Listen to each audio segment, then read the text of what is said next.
नमस्कार. जिज्ञासा विचार मंच या चॅनेलवर आपल्या सर्वांचे स्वागत. आजपासून नवरात्र उत्सव सुरू होत आहे. नवरात्र उत्सवाबद्दल थोडक्यात माहिती आपण समजून घेऊ. अश्विन शुद्ध प्रतिपदा ते अश्विन शुद्ध नवमी या 9 दिवसात नवरात्र साजरे केले जाते.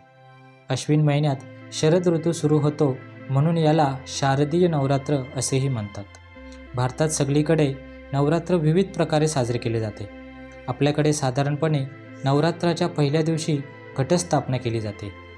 घट बसवण्याची पद्धत ही प्रत्येक ठिकाणी वेगवेगळी असते. आपल्याकडे घटाभोवती माती पसरून त्यावर धान्य पेरतात. काही ठिकाणी शेतातली माती पाटावर पसरून त्यात 9 प्रकारचे धान्य पेरतात. मधोमध एक घट ठेवतात. घट मातीचा किंवा तांब्याचा असतो. घटात पाणी घालून त्यात 5 पानांची आंब्याची डहाली ठेवतात. त्यावर नारळ ठेवतात.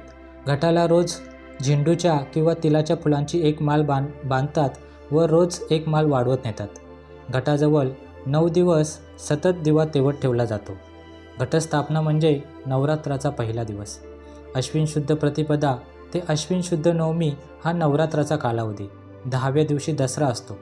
नवरात्र साजरं करण्यामागे एक कथा आहे. पृथ्वीवर महिषासूर नावाच्या एका राक्षसाचा उपद्रव फार वाढला होता. केवळ माणसांनाच नाही तर देवांनाही त्याने त्रस्त करून सोडलं.